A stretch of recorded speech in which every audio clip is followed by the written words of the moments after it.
What's going on? We got a great show today. It is going to be our last show before we're actually talking about real football. The next show we do will be a week one show. So this will be our last off-season show. So we're going to do a mock draft tonight with a little bit of twist. You know, we don't do things normal over here at Going for Two. So we'll kind of get into that a little bit. We got some great guests coming on tonight. Ryan, unfortunately, had his auction draft last night. And he got sick in the process of having his auction draft, so he could not make it. So we got a few guests coming on tonight to fill in for Ryan. Let's go ahead and get to it.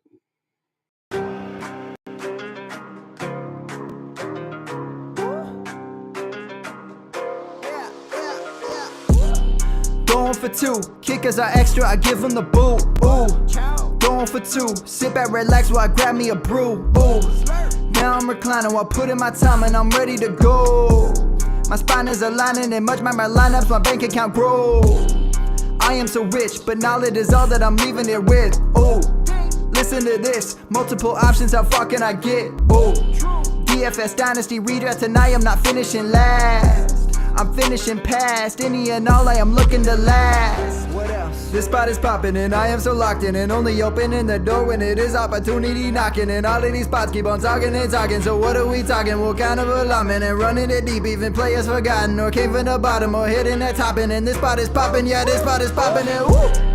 This is the armchair, yeah. Put up your arms, yeah. Sound the alarm, yeah, yeah, yeah. Woo! What is going on, and welcome to episode 461 of the Armchair Fantasy Show. I am your host, Geoff Lambert. You can follow me on Twitter at JeoffLambert77. I always love having Brian on the show because he's backstage just dancing to the intro music. I miss that song. I think one of these times I'm going to put you on picture-in-picture and just have you at the bottom just jamming out so everybody can see it because it's hilarious every time. It's the best intro in the game. Appreciate that. All right, as I mentioned at the top, we got some guests tonight. Obviously, Brian is one of them. He is from the Dynasty Saturday Night 5 right here on Going for Two. He made their return after about a year hiatus, Brian, something like that. Yeah. We hadn't done an episode since July of 2025, and then it was episode 69. So you know, it was good all around. So I just got back in the studio on Saturday. So if you missed the show, you can go back and check it out on YouTube. Great show. I tuned into it. Unfortunately, I fell asleep, watching it because I was laying on my back. I had drugged myself up because I hurt my back. So I laid on my back on the floor with the camera or the phone on my chest, and I fell asleep watching it. So it wasn't the content. It wasn't the content at all. It was the drugs and the fact that I couldn't do anything except lay on the floor. Well, I'm on a bunch of drugs right now, so we're good. All right, good stuff. All right, also joining us tonight, Swales. He's been on the show quite a bit. He is back. He is from Fantasy Points, and you can follow him over on Twitter at Swales_24. I did forget to get your Twitter handle, Brian. It is at FFJunkie_. Both of them great follows on Twitter, so check them out. Swales, give us a quick rundown of what you do over at Fantasy Points. Yeah, man, happy to be back here. First ever time I jumped on a podcast with you guys, and first ever time upgrading the studio is back here with you guys. So over at Fantasy Points, I've been coming out of the shadows a little bit more, so doing some more content creation, some articles and stuff. I'll be coming out with a guillotine article here shortly, but I'm mainly a data charter. So when the season's in full swing, I'm grinding in the shadows. Every play from every game, we're repping every single thing that you can imagine, from separation to yards after contact and so on and so forth. So that's what we're doing in season, and it's only getting, we're only getting more and more data points out there. So we're excited for some new launches coming down the pipe here real soon. Good stuff, man. Good stuff. And of course, joining us is my other co-host. I said at the top that Ryan couldn't make it, but Chew is here. What's up, Chew? What's up, Geoff? Yeah, we got a packed house tonight, and I do want to know, so does Going for Two, is there like a workers' comp claim you need to put in, or how does that work? Yes, we got to put the workers' comp claim in because Ryan, I guess he must have been screaming or something, lost his voice, and now he's maybe he was the auctioneer. Maybe he had to do that. Maybe he was the one. That would be hilarious. Ryan, hopefully we'll be back next week for our week one show. But tonight, let me tell you what we're doing tonight. I mentioned at the top we're doing a mock draft, but we're going to be doing a little bit different. I have the roulette wheel loaded up with a bunch of categories And as these guys come up on the clock, I will spin the wheel, and they will have to draft a player within that category. So, for example, it could be have to draft a rookie. So, whatever pick you're at, you got to pick a rookie that's on the board. It could be a player over 30. I got all kinds of categories loaded up. Some of them are divisions, like you have to draft a player from the NFC West. So the teams will look a little different. They'll be a little bit of a forced way of thinking. These guys are, been mock drafting probably all season, all off season, and I'm sure you have as well. So we're going to kind of mix up a little bit here and add some fun to it. But before we get to the draft, I do want to mention real quick that we are running a promo. It is a touchdown survivor league. It is free to join. It's a pretty cool format. You pick 4 positions. You pick a running back, a wide receiver, a tight end, and 1 flex position on who you think is going to score the most touchdowns that week. The flex position is a double. So if you get a touchdown on that one, it counts as 2. It's free to join, and we're giving away a Roger Craig signed jersey who just got inducted into the Hall of Fame. You can join that over at picksheet.com/GF2. Again, that's picksheet. It's PIK sheet.com/GF2. And like I said, you can win the signed jersey, and it's free to join. So it should be a lot of fun this year. They have an app as well, which is always a big thing for me because I never go on the websites to do anything. If they don't have an app, I probably can't remember to do my picks. So I got to have an app. They do have an app that reminds you each week to put your picks in for you. All right. With that said, let's go ahead and get into the mock draft. Let's get ready for Armchair Fantasy Roulette. All right. So let's see. Swells has got the 103. Chew, you're at the 107. And Brian, you're at the 110.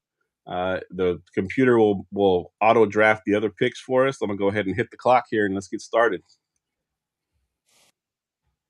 Oh, I'm going to have to put myself on auto draft here because I will not be drafting tonight. I got too much going on over here.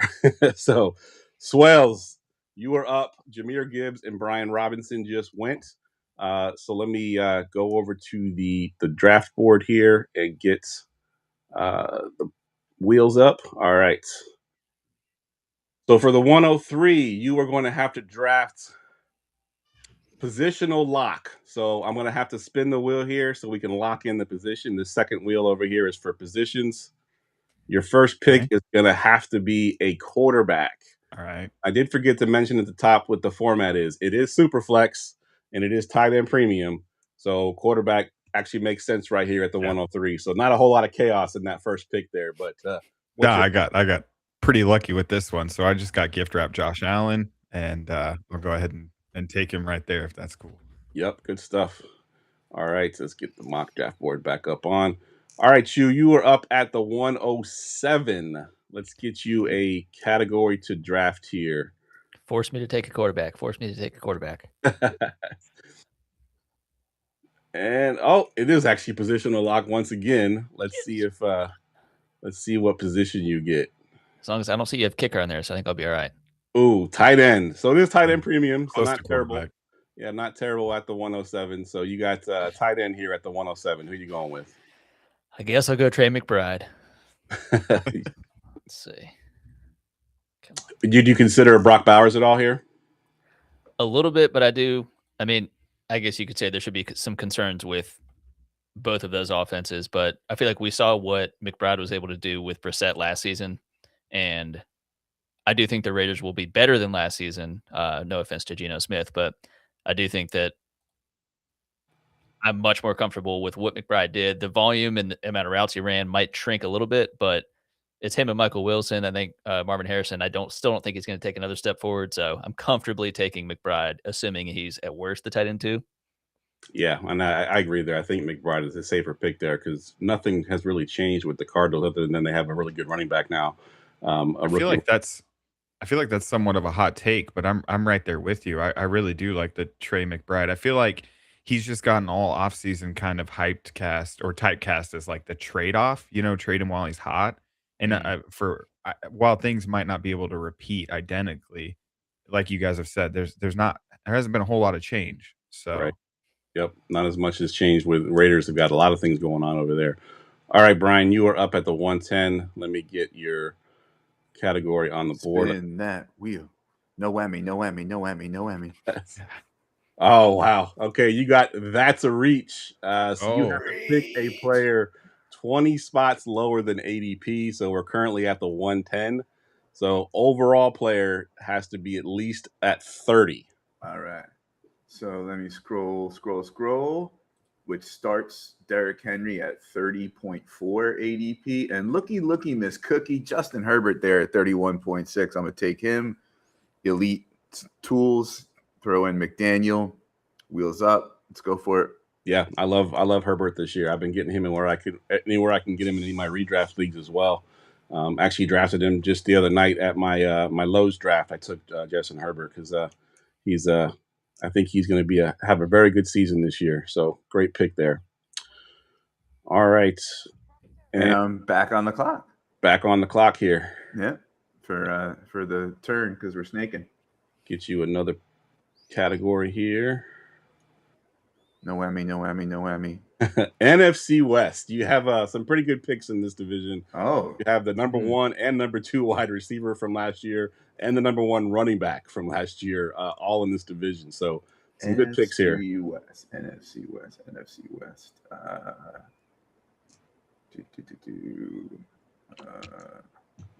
Why is my brain hurting? Nope.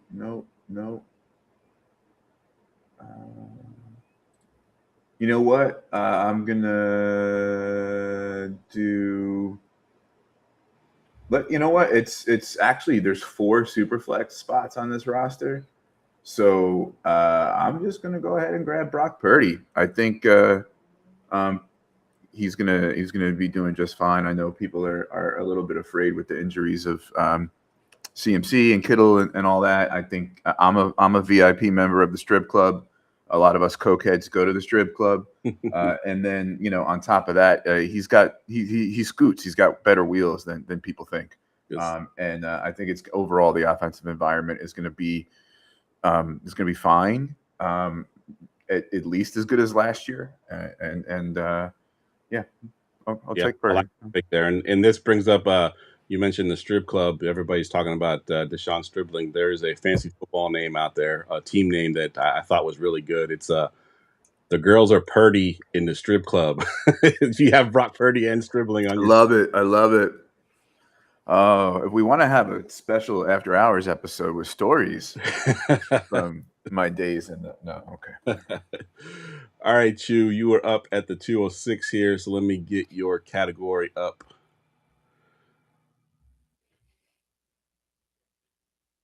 Your category is the homer pick. You got to pick somebody from your Carolina Panthers. So many elite players to pick from. Okay, so and that's not position specific. That's just anybody from Carolina Panthers. Anybody from the Panthers. Well, it's really only one person I can comfortably take this early. Yeah, there's pretty much only one option, I think. That will be Darren. I'm just kidding. Yeah, Tedero McMillan. Yeah. I was actually hoping I would eventually get to do this. I'm glad it's this early. I'm not having it to be later in the draft. But Tedero McMillan, again, he's had a tremendous season last year. The offense is continuing to make strides, and I think they didn't really add much to the offense this year. I know they added Darren Waller, and Jonathan Brooks is back, but Chuba Hubbard might be hobbled for the start. But Ted's going to be another, at worst, top 20 receiver. I would say. I think the volume is pretty secure, even if they run more than they pass. There's continuity with new play caller, but he's still the same OC. And I think that Bryce Young is getting more comfortable, even though he's as tall as I am. And Ted's gonna feast. Yeah, I love Ted. I think I wouldn't take him in the second round, but I think in this format, I think you did pretty well there with Ted. You could if Ted was gone off the board, then you might be in trouble. You just need Bryce Young to be able to have a few more 200-yard passing games. Just a few. I would love that. Yeah, for sure. All right, Swales, you were back on the clock. Let me get your pick on the board. You are at that's a reach. So 20 spots below ADP, and we are at what spot are we at currently? So we're at the 210. Someone do some math for me. What is that? 22nd. Right, like 22. 22. So gotta go to 42. Okay. Well, I could double tap 2 categories here. Because I can get a homer pick and embrace the super flex, and it's not going to be Patty Mahomes. It's actually going to be Bo Nix. The super underrated, fantasy quarterback. I think it's because a lot of people don't necessarily like to watch his tape. So they like to hate on Bo Nix when inevitably he is in one of the more efficient offenses with Sean Payton. And I've been preaching this at the end of the day. If you don't want to draft any Broncos, you don't want to deal with the running back room, the wide receiver room, any of that. Maybe you're not a Waddle believer, whatever. Then invest in Bo Nix. That's kind of why, like, I can see the Herbert thing. To your point, Brian, because I don't really know who's a slam dunk investment for the Chargers, but Herbert is. So it's the same concept. Yeah, I've been saying the same thing, and I personally think that it's going to be Herbert and Ladd, and then kind of mysteries, and the question marks might be a little less questiony towards the top with Hampton, Mitchell, and QJ, and then maybe get a little more question marky as. But either way, I think there's a tier break, if you will, on the team after those two. I'm willing to invest in those two and then mix in the rest. Yeah, absolutely. All right, and you are back on the clock, Swales. So let me get your next category up here for you. Next category is AFC West. I thought it was going to go to that AFC South, but AFC West, and you just took somebody from the AFC West, so you get to go back here with the AFC West. I know, and there were some good picks that were for AFC West that just went in Hampton and Bowers. Yep. Bowers in the 3rd round would have been an absolute steal. I am just scrolling real quick. I'm not the biggest K9 fan. I think genuinely, if I was drafting Kenneth Walker, I would probably end up drafting Emmett Johnson just for insurance. That's who I believe the handcuff to be for the Chiefs. But I do believe that we might see a little bit of return to the promised land for the Chiefs with Bieniemy coming in and ideally some more focus in the run game. There's only so much that Mahomes is going to be able to do early in the season. If anything, maybe K Walker can have an electric September and you could trade him for a larger piece. Yeah, that's a good point. Ken Walker is sort of a you either love him or you hate him, right? I think you're either in on him or you're not. And he's a electric player when he's on the field. The problem is he's sometimes not on the field. So, but yeah, I think with the AFC West, that's probably where I would have gone as well, since you already have your 2 quarterbacks there. And you mentioned Hampton coming off of the board there, so you couldn't go that route. So Kenneth Walker's where I would have gone as well. All right, Chu, you are up at the 307. Your first 2 picks, Trey McBride and Tedero McMillan. Let's get your category up on the board. Give me another Panther. Can I pick retired Panthers? All right, positional lock. So we get to lock in a position here. And it's going to be another tight end. So good thing it's tight end premium. Thank God. All right. Premium. Well, there's still plenty of good ones on there.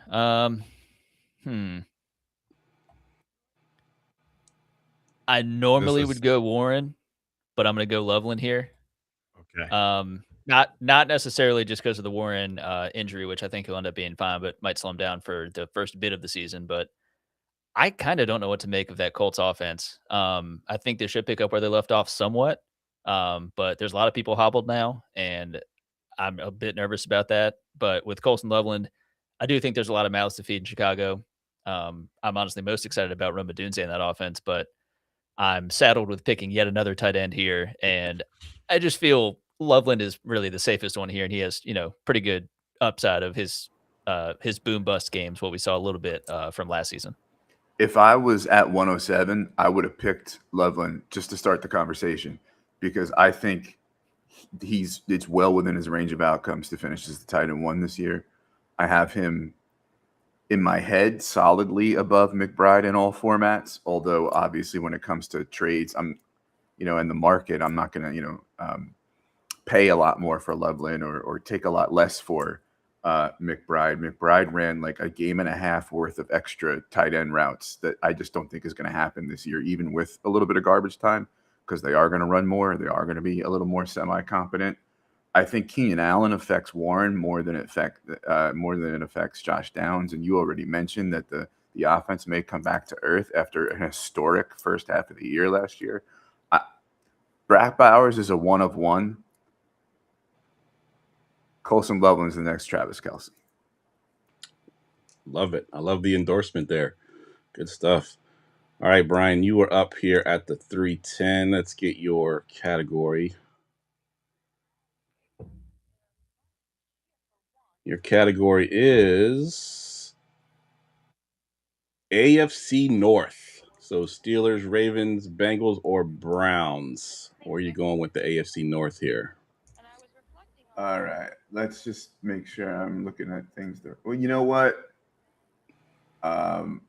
It is redraft, right? Yeah. And I mean, I'm gonna have to go with the ageless wonder, the big man, the king, Kingeth Henry. Now, I think there is reason to wonder with Declan Doyle coming in there. Obviously, he's we expect good things from him. We expect the offensive environment to be good. So it's a pie growth. It's a rising tide lifts all boats kind of thing. But at the same time, we haven't seen that offensive coordinator utilize this back that doesn't have much pass catching ability, and so he's not without risk. But if I'm not going to bet against Derrick Henry, and I don't have him in many formats, so it was a fun pick to make. All right, good stuff. All right, so we're going to switch it up just a little bit going forward on the round. So now instead of each pick spinning the wheel, it's going to be for the round. So I'm going to spin it, whatever category it is. All three of you will pick from category. So we'll start with you, Brian. You have the 403. So spin the wheel, and then it'll be for the entire round, whatever category we fall on. Neat idea. Okay. I do have to ask the question, though. So if it's a homer pick, it's each of our homer pick. Right. Okay. I was going to say, if you guys are stuck with the Panthers, I'm really sorry. All right. AFC North again, Brian. You have to go back to the AFC North here, and it'll be for the entire round. Well, yeah, I don't have a wide receiver yet. And look, it's worth, T. Higgins is higher here in ADP, maybe has a safer floor. But you know what? Upside wins championships. And Zay Flowers, right, seems to really be the talk of the offseason as poised for the sort of he's kind of already broken out, right? But this would be does anybody else hear that in the a TV or something in the background? I'm trying to figure out if it's like an ad or something that's on my screen, but I can't find it. Okay. Sorry about that. But yeah, so I think I'm gonna pick Zay Flowers and ask my friends here, what you all think. Are you on the side of like Zay is wheels up this year? We got Declan Doyle coming to town. Still easily the wide receiver one, despite say, Jacoby Lane, etc. Or are you all more like, he's Zay, he's going to play some Z. He's still limited. He's still not going to get many red zone or ed zone targets. Where do you fall on the year of Zay Flowers conversation, I guess? So I'll jump in here because I recently just sold my last share of Zay Flowers. I've had Zay Flowers on my home dynasty squad now for a couple years. And, last year I think he ended up being a wide receiver 7, I believe. It didn't feel like that to me, only because every time I seemed to start him, he had that game where he just didn't do anything. And then I would bench him the next week and he'd have 20 points. He got really frustrating for me to the point that I just couldn't trust him anymore. And I ended up selling him away. But with that said, if you can remain, patient with him and not do what I did and keep bouncing him in and out of my lineup, he does put up solid numbers, and he has those boom games where he could win you a week. But for my personal experience, he frustrated me so badly that I had to finally trade him away. But I do think he will have a good season this year. Yeah, I mean, I think there's kind of that concern of the target volume in the Baltimore offense, but I think he's the de facto number one target there. Mark Andrews, I know they brought him back, and let Isaiah Likely leave. But I mean, Flowers, even if he's not going to be like getting like a CeeDee Lamb volume or those kinds of guys volume, it's still he's the number one target. And I'm mildly concerned about the touchdown output for him. He's been relatively consistent, but it hasn't really reached a peak of getting above. I think it's probably 4 or 5 each season. But I mean, yardage, we kind of saw him hit another gear last year. So at least from a PPR standpoint, I like it. I just don't love it. But at this point, and like with what the pick would be, there's not a better pick there in my opinion. Yeah, agreed. I was just The looking. biggest thing with the biggest thing with Zay Flowers is just the fact that like everybody wants to reference the touchdown equity, but a lot of that means that, in my opinion, there's untapped upside with Zay Flowers because he's been capped at like the 4 to 5 touchdown range. So if all of the sports books are correct on the Baltimore Ravens that have them as one of the best teams, highest win totals, one of the highest points totals, all of that stuff. If Lamar Jackson is going to return to MVP, conversations, that's going to require Zay, even Mark Andrews, to kind of find some of that fountain of youth and to really potentially have career seasons. There's a couple of guys that kind of fit that mold. I think Zay, I've talked about Amon-Ra St. Brown, some of these guys that we feel like we've seen them already at their best, but I don't think we actually have seen their overall ceiling. Yeah, and a guy that they talk about a lot of here in DC kind of had that a couple of years ago, Terry McLaurin, where he was at middling 6, 7 touchdowns a year. Then he had that monster year 2 years ago where he had, I think, 13 touchdowns, and he had a monster season that year. And Zay can definitely do something like that, especially if that offense is clicking the way that, they're hoping that it does. So, yeah, that's a good point. All right, Chu, you are on the clock, and we are still drafting from the AFC North. Well, that is excellent because I am going to go with one of the guys that Brian had mentioned in T. Higgins. One of the best number twos in the game. Obviously, helps to be on an offense that, Joe Burrow is going to throw at or close to the same number that Dak Prescott is going to there in Dallas. And, both of those guys in Chase and Higgins can be well fed and can be, top 20 options. Obviously, Chase could very well be the wide receiver one if healthy. I know he had that pretty scary injury recently. But I think that actually does bode mildly well for if at any point, if Chase has kind of a slow start to the season or if they're both fine or in any given week, Higgins is able to step up. We were talking about touchdowns. I mean, he's got 21 combined touchdowns in the last 2 seasons. And I think that's his role. Not that he can't turn out yardage, but what they ask Chase to do, what they ask Higgins to do, can be a little bit different. But Higgins is an elite producer. And if everyone's healthy, aside from them having a trash O-line, it's going to be a lot of throwing, and the defense is still pretty rough too. So Higgins is going to need to get the 10, 11, 12 touchdowns. Yeah, I like it. So Higgins goes there at the 406. And we're now up to the 410 in Swells. We are still in the AFC North. Yeah, I've got to scroll a little bit to find my guy, but just leaning into the tight end premium, we'll go ahead and take Harold Fannin here.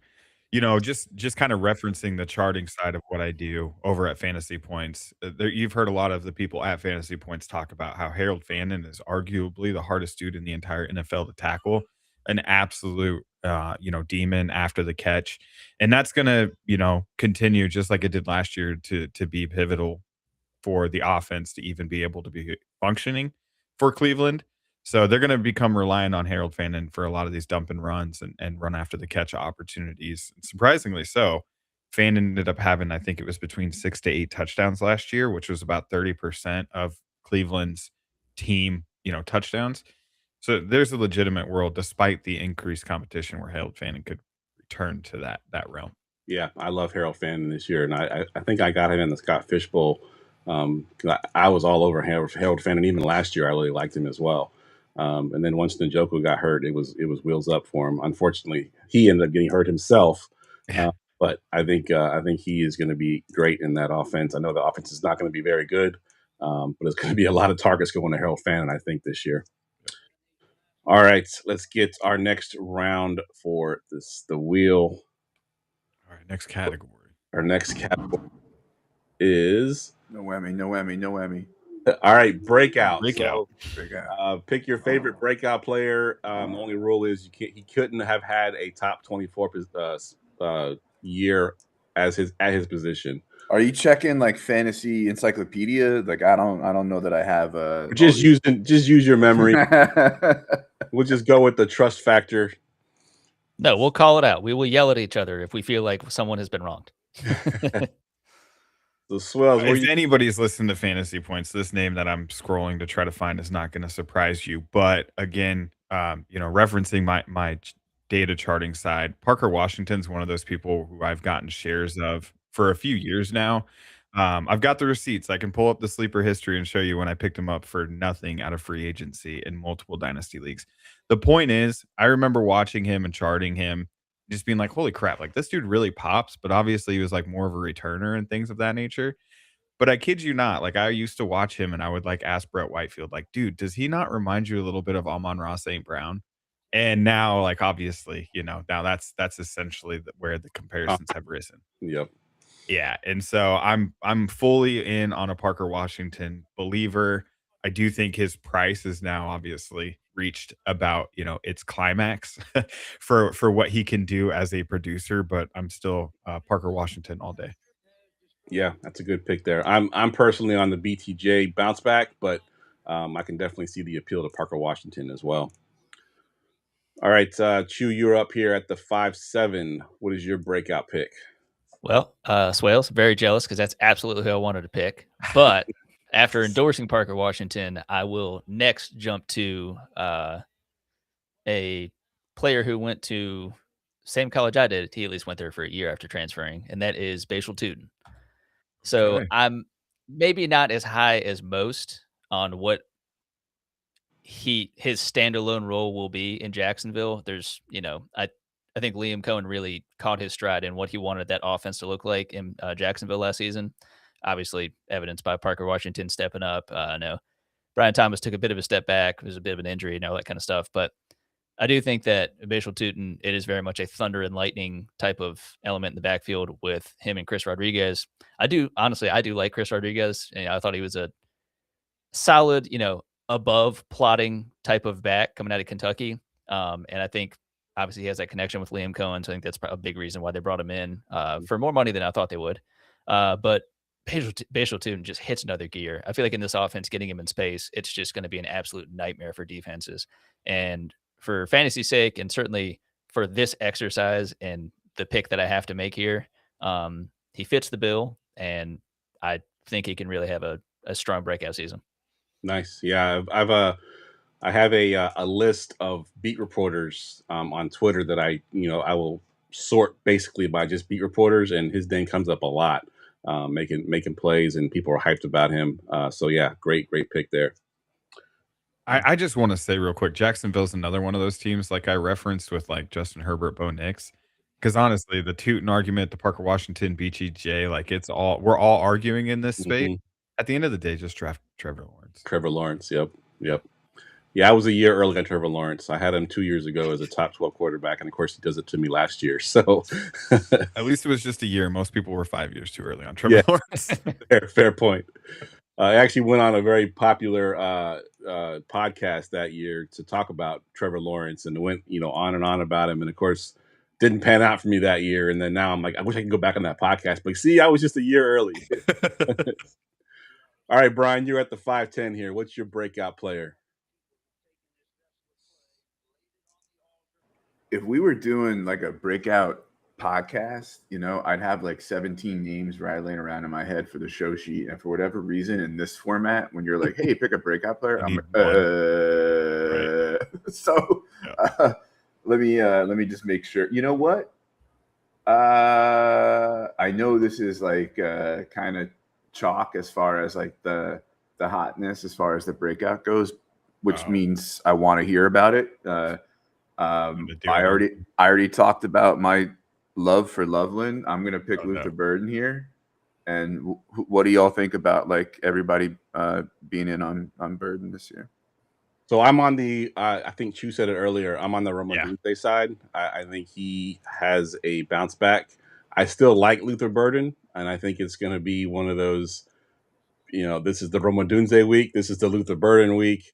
It's going to be a little bit bouncing back and forth. I think at the end of the season, I think Odunze would be the one that I would pick to have more points than Burden, but it's going to be very close. They're not going to be, separated by a lot there. So I'm more on the Romadunze side. What about you, Swales? Yeah, I think Luther Burden is going to give everybody headaches the way Zay Flowers gave you headaches last year. And I believe that I don't believe that Luther Burden is going to be a bust per se, but I just don't believe he's going to be able to live up to the hype, especially in some places like Dynasty startup, like round 4 and stuff going on right now. It's just absolutely ludicrous. You're banking on him being a top 15 wide receiver. And at the end of the day, Chu talked about how there's a ton of mouths to feed in Chicago. I don't know if I necessarily agree with that, but I do see with Colston Loveland and Roman Dunze, they're going to be running a ton of 12 personnel. And I don't really know how that's going to open up opportunity for Luther Burden in the environment that we want him to be in for fantasy. Yeah, good point.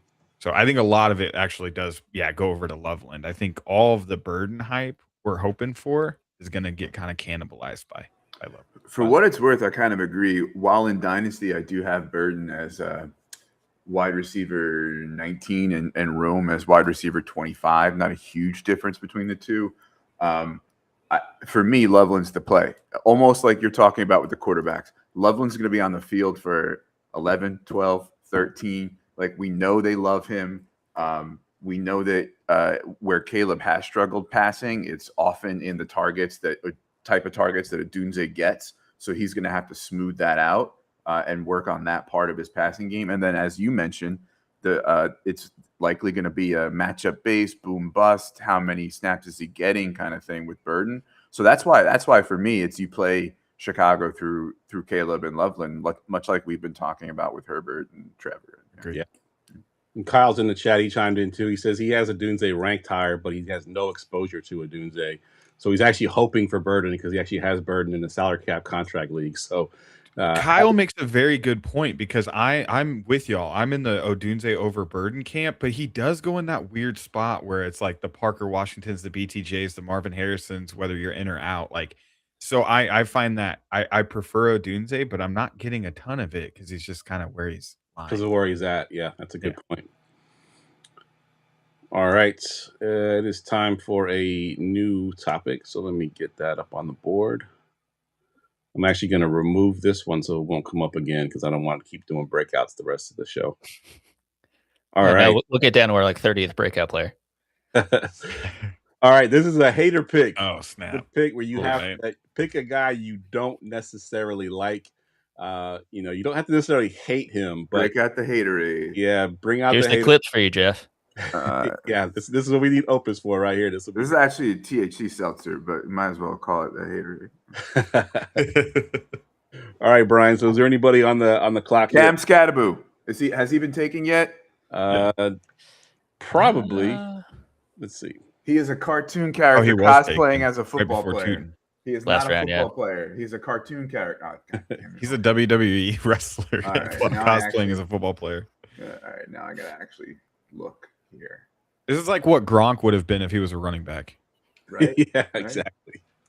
DJ Moore. I know the thesis. I know, like, okay, it's not a precise, Ben Johnson anal retentive route running kind of thing.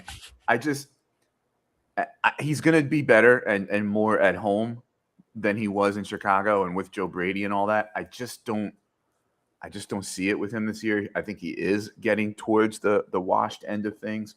And if maybe the ball doesn't come his way in a Joe Brady offense that does like to spread things out, maybe he starts to get a little diva-ish. So if I'm forced to pick somebody that I hate or that like I'm fading, DJ Moore is the highest here in ADP after my friend Bonk.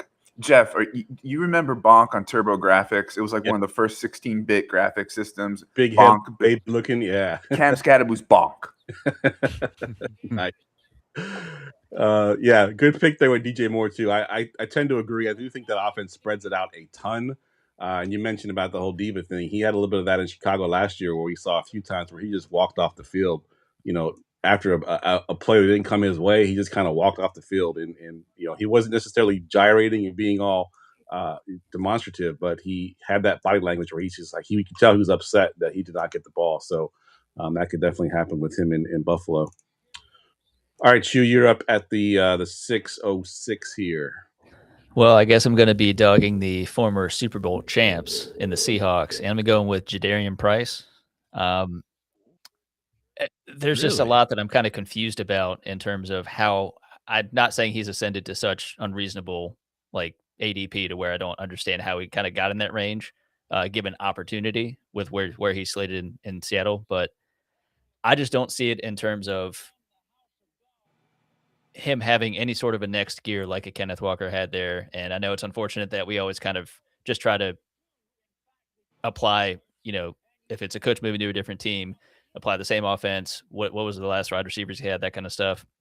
So now it's looking at, all right, Charbonnet's out currently, but he's working his way back. Emmanuel Wilson's there, George Halani for whatever it's worth. But I just think that I don't believe in Jadarian Price is kind of hitting that second gear, which I think would be his most beneficial part in this offense and something that seems to theoretically set him apart from the other running backs, at least from like with scouting and all that kind of stuff. But I'm a little worried about that this offense is mostly going to be flowing through, a committee backfield that he may be leading initially, but when Charbonnet comes back, I think it will be infuriating the valuable touches that Charbonnet ends up taking away in and around the red zone.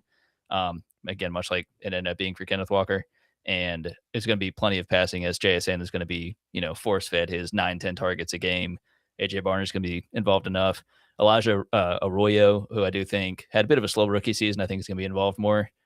So overall, I think he will do okay. But if I'm going with players I'm not quite that high on, he'd be the one. Jadarian Price. Okay, fair enough. Swells, I kind of heard you say, really? So I'm curious to your thoughts on Price. Well, because I got to be honest, I kind of felt the same way at first, but now seeing how the Seahawks have been both talking and protecting Price, especially, not letting him play in this latest preseason game and stuff, it seems like it's all but a wrap that they're going to have to rely on him.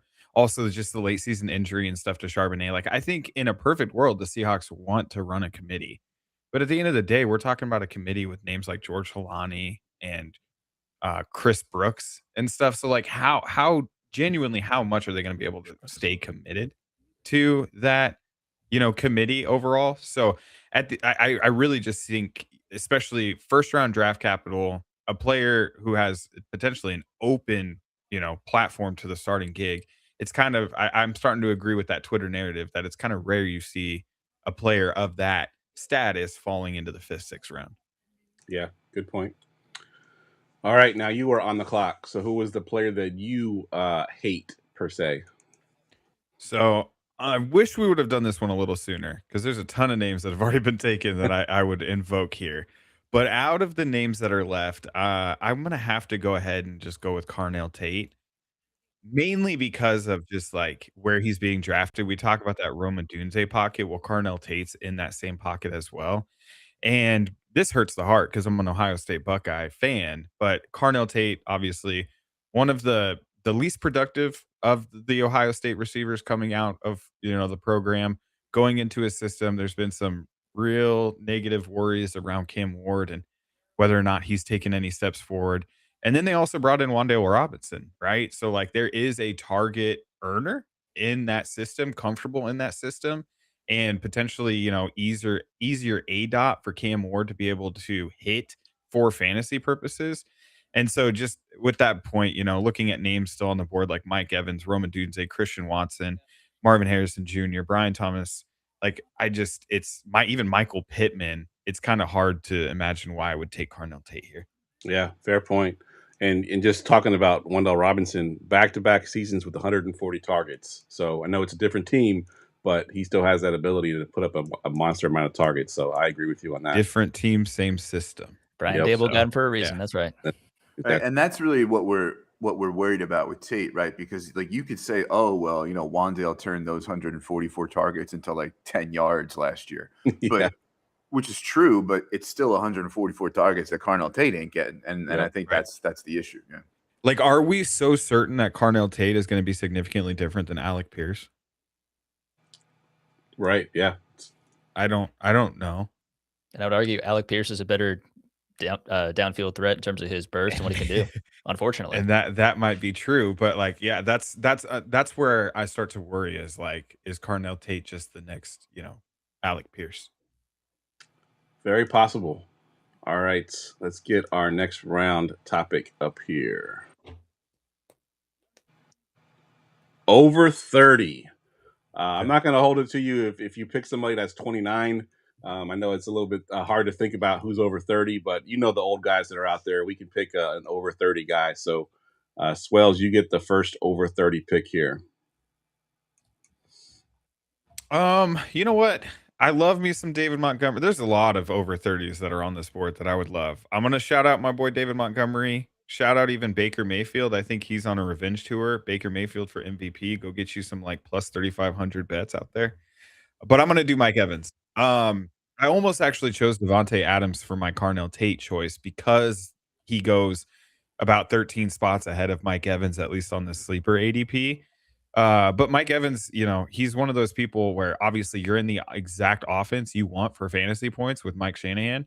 I understand he's got injuries similar to Devontae Adams, but like we've been talking about these old ass wide receivers over here at Fantasy Points because ass meaning average separation score, meaning that these guys still got it. Like they can move and separate and run routes better than dudes 10 years younger than them. So they still have that separation ability. You talk about Brock Purdy and he averages over 7% touchdown rate on the career.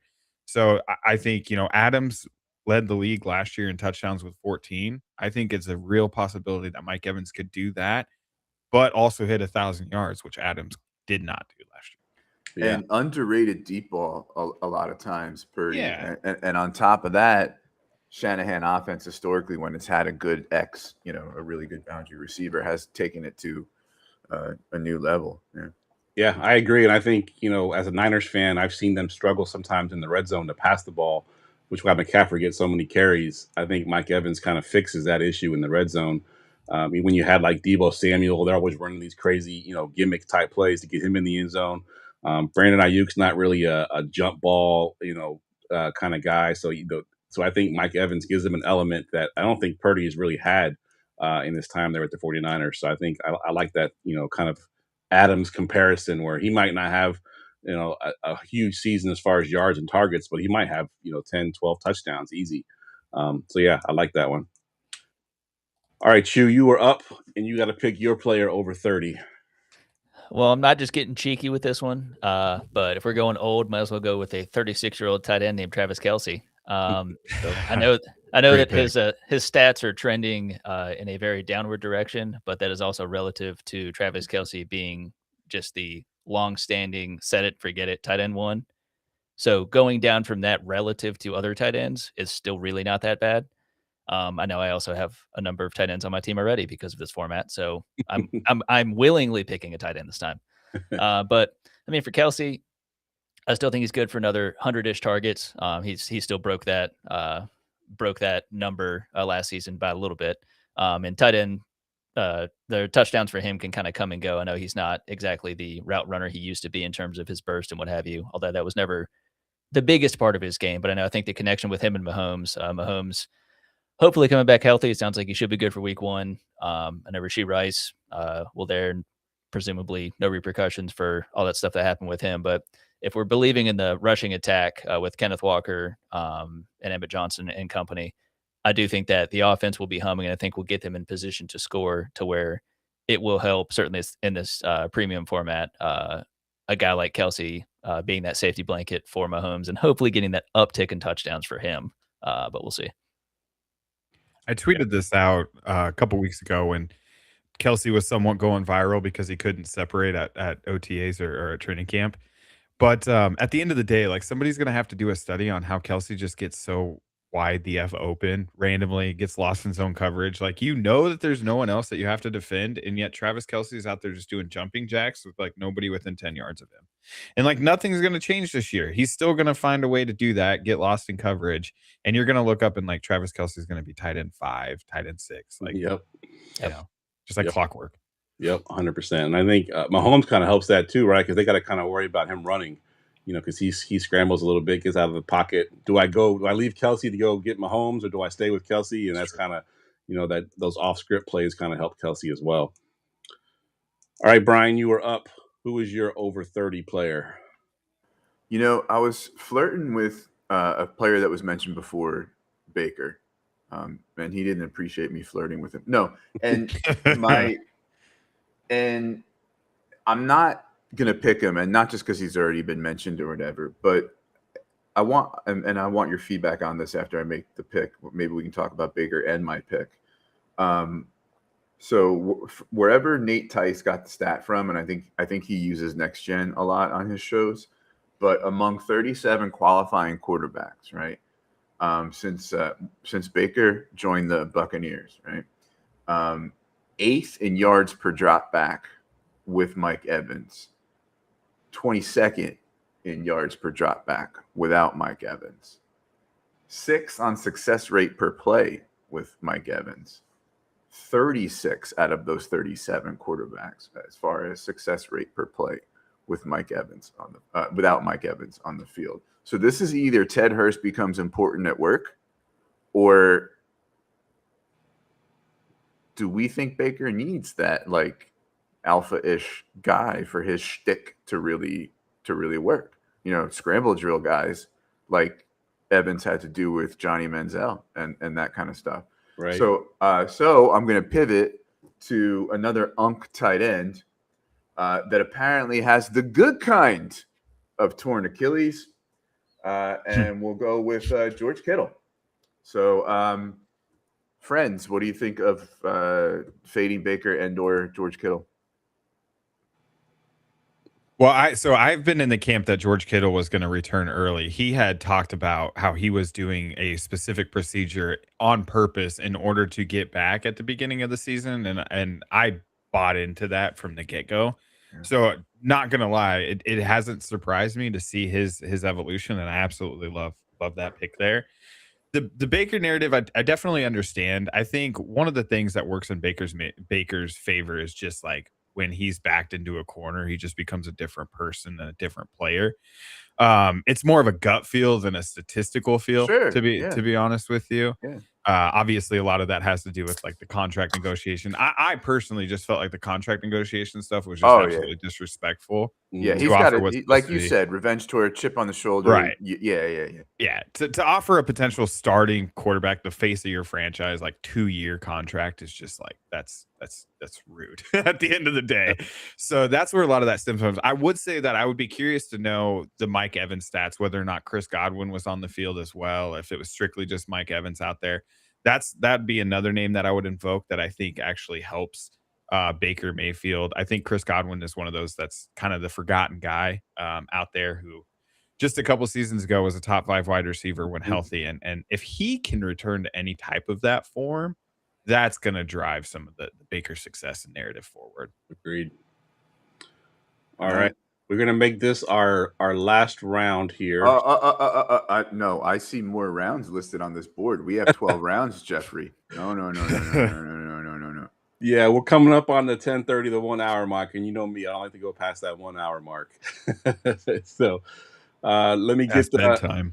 Yeah, exactly. I got to get up at 3:30 in the morning. Well, you better give me a chance to pick either Stribling or Terrence Ferguson with this, because like ooh, otherwise we're going all 12 rounds until I get one of those guys.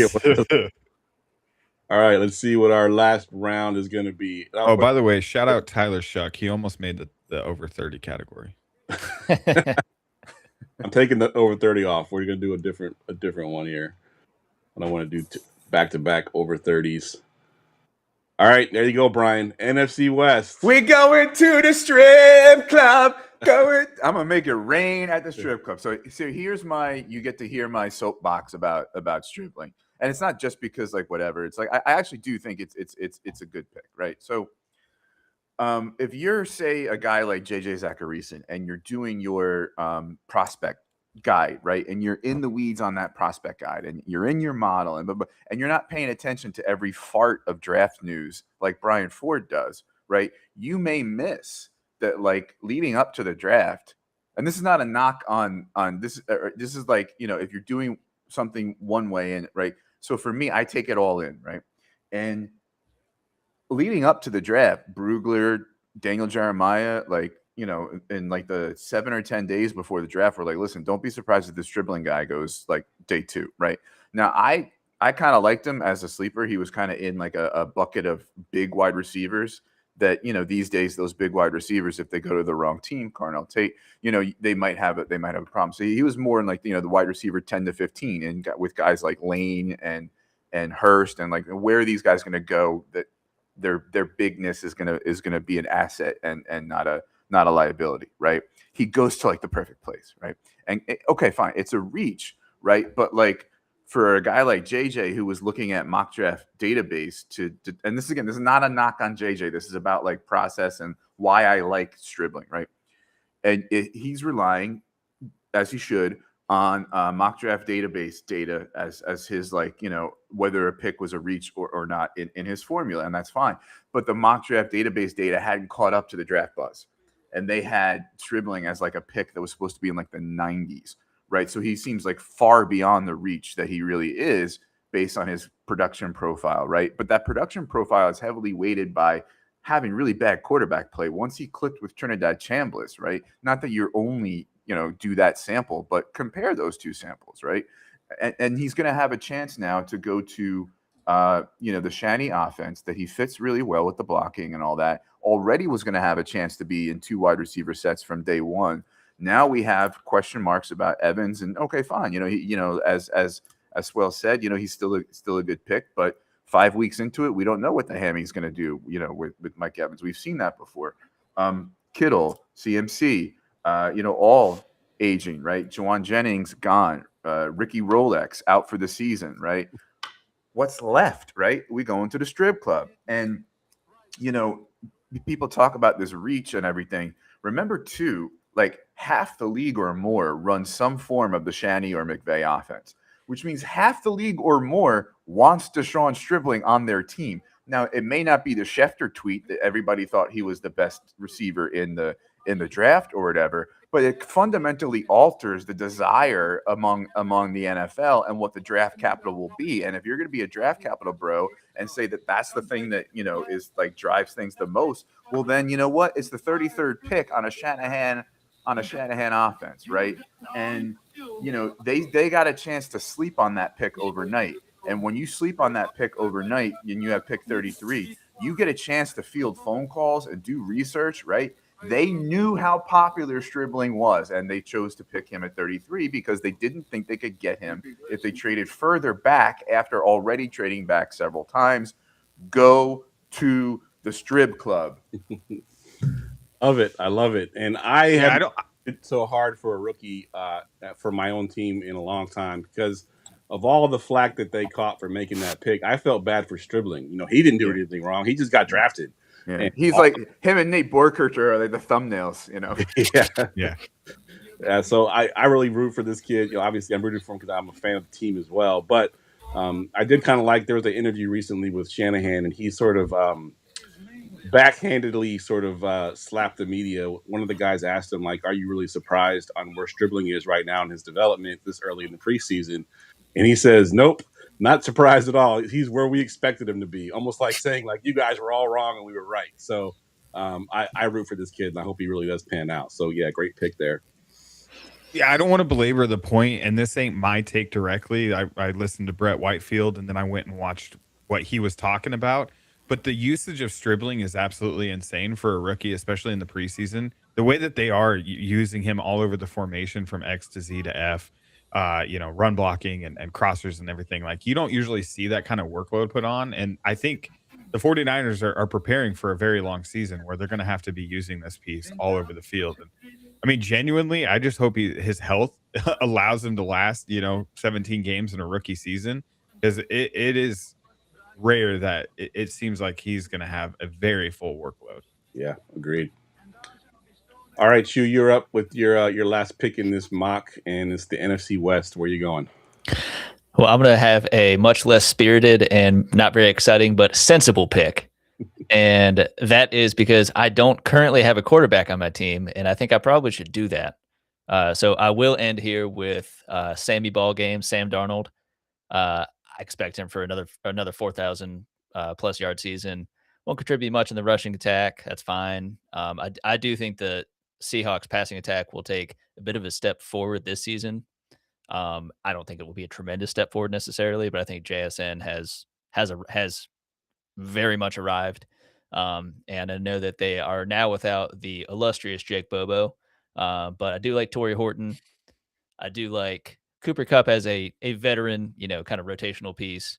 Rashid Shaheed, I think, is a sleeper for me, as much as the word sleeper gets overused, in terms of him actually having a full off season, and kind of getting his bearings, being a player to take the top off of defenses with the Seattle offense. So yeah, I'm gonna go Sam Darnold, and now I have a complete team, I guess.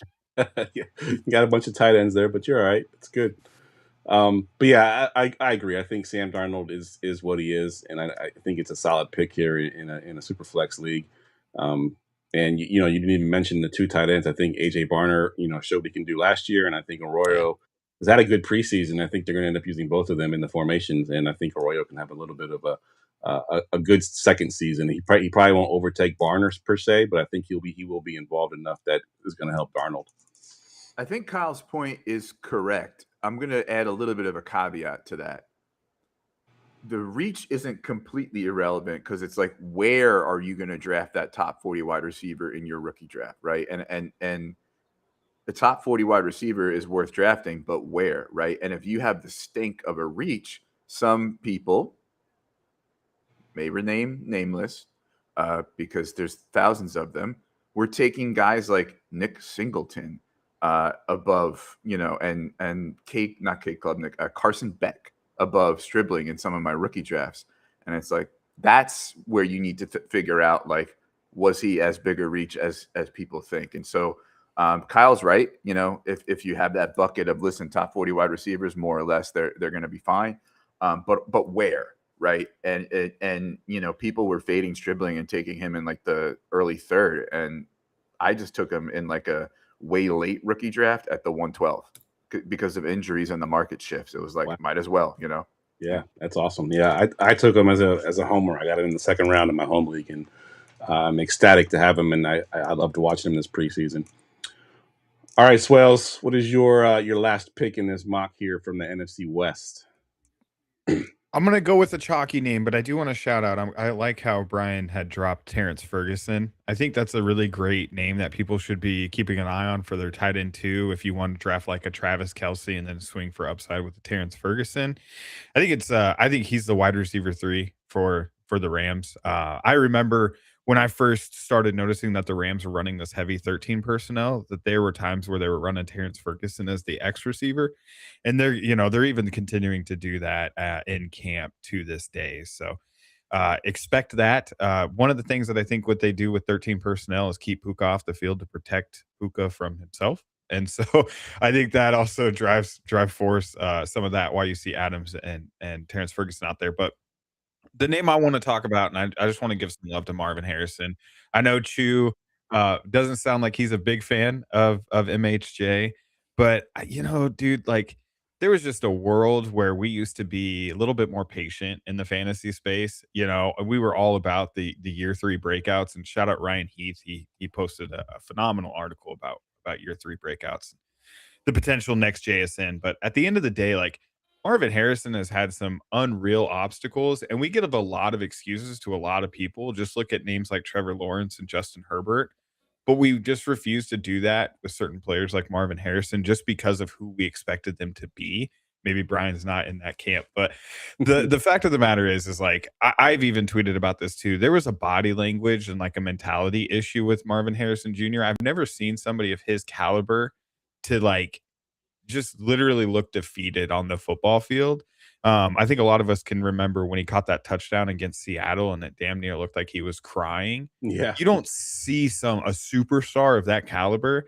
And then obviously he had the injuries. Arizona was in flux. And then he got appendicitis last year. And it's just like, can this guy catch a break? So now we're finally seeing, obviously drops go viral, but we're actually seeing him put on some good tape in training camp and stuff and build a connection with Brissett. I think that I'd go get yourself some Marvin Harrison because I don't think the price is ever going to get lower. Yeah. He mogged Michael Wilson when they were on the field together. Small sample, Exactly. but and his first year too. I think he got something like a less than 5 like screen type targets, and then a very small number of like in breakers and stuff like that. Pexic, good run, doesn't design a good passing game, right? So let's see what happens with a LaFleur in town and a competent run game. Yeah, I do like it, and I'm with you, Swells. If you can get Marvin Harrison Jr. cheap in some of your dynasty leagues, I'd go out and get him. If anybody's giving up on him, I think I would go take that risk for sure. Jeff, are you impressed that I used mogged? Does your daughter use mogged at all? Or I have not heard that one yet. Okay, That's not one I've heard yet. I guess that's what your kids must say that you're because I know you're a teacher. Is that where you got it from? Yeah, pretty much, and just out there in it's been hashtag I feel like culture. that word's been floating a little heavier lately. A lot of people have been using that. Well, yeah. By the time it gets to older people and then starts getting used a lot, now we overuse it. Yeah, now it's going to be gone. Like that was a year ago. So Mog just died right here in this podcast because Brian. It did. Brian officially killed. I mogged the word mog, and that's a meta mog. Love it. All right, that was a great show. I want to shout out the Swells and Brian for jumping on. I actually literally, hit them up a couple hours ago to jump on because Ryan, told me he couldn't make it tonight. So shout out to both of you for jumping on last minute. Really appreciate it. Chew, as always, thanks for jumping on. I wanted to shout out one more time that this is our last off-season show. Our next show will be talking about week 1, which is insane to think about. And then I think the following Wednesday we won't have a show because there will be actual football on, and no one's going to watch my show if there's football on TV. So we're going to skip that day. But then we'll be back the following week for week 2. So looking forward to the season. I'm super excited about this season, and I think we're going to have a great season and a great show again this year with Chew and with Ryan. But we'll go around the room real quick, guys. Give us your Twitter handle, plug anything you might be working on. We'll go to you first, Brian. Yeah, at FFJunkie _ on Twitter. Somebody else got the FF Junkie, and I haven't hunted them down yet. I'm on Blue Sky as well. That's Flesh Farm Leftover. It's from lyrics from the band Fish, so whatever. Sorry. Saturday night 5. Me and Josh here on Going for Two Network. We're going to be doing that not weekly, like we were trying at one point. I think we've kind of conceded that life is really lifing us, and that we're going to maybe do it quarterly or every few weeks, something like that. And I'm going to be dabbling in some Dynasty content for a website called Fantasy Now Plus as well. I'm going to be recording a rookie reboot, like re-ranking the rookies as we enter the 2026 season. That'll be coming out soon. So, take a look out for that. Another independent, bunch of scrappy fantasy creators. Really good to see you, Geoff, to see you, Chew, again, to meet you in person. Swales, you're the hotness. I hope Fantasy Points holds on to you. Yeah. Good stuff. Swales. Yeah, appreciate the shout out, Brian. You can catch me at Fantasy Points. I mentioned earlier, I'll be popping out a guillotine league, kind of, just strategy guide over there on Fantasy Points. A lot of times you can catch my articles for free as well, so you don't have to, actually have a subscription. And then after this, I'll be recording my podcast. Comes out every Thursday with my buddy Bill, a fellow charter at Fantasy Points. We do a show called Advanced Gridiron over on Spotify. So we're going to be diving a little bit deep into the wide receivers and talking about wide receivers between like the 30 and 50 range. If you need any sleepers, check it out. All right, good stuff. Chew. Hey, check me out on Twitter at Father Dynasty, and check out my Substack, which is also at fofootball.com. So that's the Substack, then the rankings, which are over at Fantasy Pros, linked from there. So yeah, and great to be on the show with you guys. I think this was one of our best ones. Yeah, I love it. All right, as always, guys, follow me on Twitter at JeffLambert77. You can find the plethora of shows. I know Gladys is making a comeback on the Going for Two Network the 28th. So I think this Friday she's coming back. So Brian's back, Gladys is back. We need to get the B League back on here too, and we'll have the whole cast back. So For Swells, for Brian, for Chew, I'm Geoff, and we will see y'all next week.